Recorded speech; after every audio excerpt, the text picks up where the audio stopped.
அனைவருக்கும் வணக்கங்க. பிஜிடிஆர்பி தமிழில் பாருங்கள். முதல் கேள்வி, அடுத்த வீடியோ போடுறேன். தஞ்சையில் கதை சொல்லி என்னும் அமைப்பை நடத்தியவர் தஞ்சை பிரகாஷ். ரெண்டாவது கேள்வி, தஞ்சை பிரகாசத்தின் கவனம் தந்த சிறுகதை பற்றி எரிந்த தென்னை மரம். மூணாவது கேள்வி, கானா சுப்பிரமணியனின் அச்சேராத நூல்களை பதிப்பித்தவர் தஞ்சை பிரகாஷ். நாலாவது கேள்வி, கீரனூர் ஜாகீர் ராஜாவின் முதல் சிறுகதை பாரம். அஞ்சாவது கேள்வி, கீரனூர் ஜாகீர் ராஜாவின் முதல் நாவல் மீன்கார தெரு. ஆறாவது கேள்வி, கீரனூர் ஜாகீர் ராஜாவின் சிறுகதை தொகுப்பு செம்பருத்தி பூத்த வீடு. ஏழாவது கேள்வி, ஜெயமோகனின் முதல் நாவல் ரப்பர்.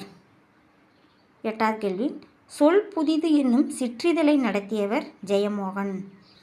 ஒன்பதாவது கேள்வி, அட்சரம் என்ற இலக்கிய இதழின் ஆசிரியர் எஸ். ராமகிருஷ்ணன். பத்தாவது கேள்வி பாருங்கள். எஸ். ராமகிருஷ்ணனின் முதல் சிறுகதை பழைய